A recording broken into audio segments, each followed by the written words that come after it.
Story time. It was almost midnight when Captain Idris Mansouri, a 38-year-old commercial pilot, got the call. A last-minute replacement, a short flight from Freetown to Accra.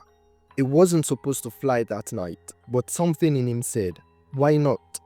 By 12:45 a.m., the small aircraft lifted into the sky. The city lights disappeared beneath the clouds, and all that remains was the hum of the engines and Idris's quiet focus. It was a routine flight, or so he thought. 30 minutes into the journey, a flight attendant named Ruth walked into the cockpit. "Captain," she whispered, "there is something wrong with the man sitting at seat 7B. Idris frowned. "Strange how? He hasn't moved since we took off. Not even once. He's just sitting there." Staring out the window, Idris nodded, half distracted. But then Ruth added, "And Captain, he boarded without a ticket. His name isn't on the manifest." Idris turned sharply. "What?" He handed control to his co-pilot and followed her down the aisle.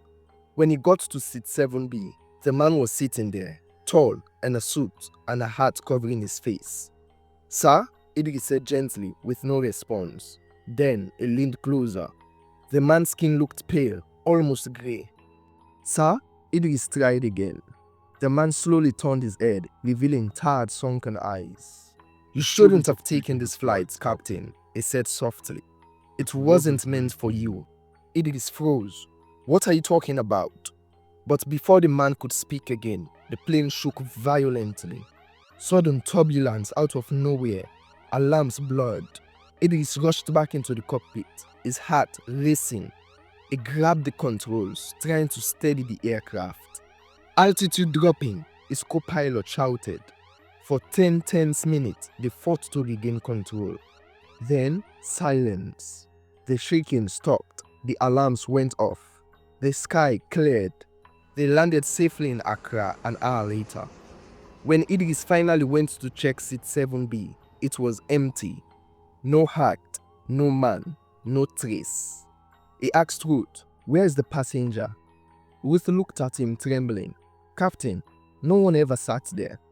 This seat was always empty." When Idris turned to leave the plane, something caught his eye.